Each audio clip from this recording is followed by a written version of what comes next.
Nakakatulong talaga siya para maging kalmado yung mga anak nating may autism. Sobrang lakas ng ulan ngayon at biglang kumulob ng malakas. Inaasahan ko na magta-tantrum si Kyle kasi ayaw niya nun. Kaya bigla siyang sumigaw ng malakas. Alam ko na ang kasunod niya ito, magta-tantrum siya. Kaya ang calming technique ko kapag ganitong pagkakataon, ito ang sensory brush na matagal ko nang ginagamit. Ang laking tulong nito para magkaroon ng calming o mapakalma natin yung mga batang may autism pag nagtatantrums o pagkatapos magtantrums o habang nagtatantrums. Ito nakakatulong kasi alam niyo naman ang mga may autism is meron silang sensory processing disorder.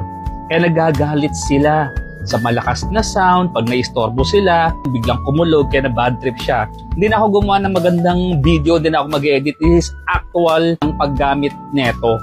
Gaganon mo lang siya, sabihin mo lang, bilang tayo Okay, 1, 2, 3, 4, 5, 6, 7, 8, 9, 10.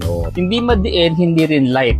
Yung tama lang na mamamasahe siya. Tapos sa likod naman, 1, 2, 3, 4, 5, 6, 7, 8, 9, 10.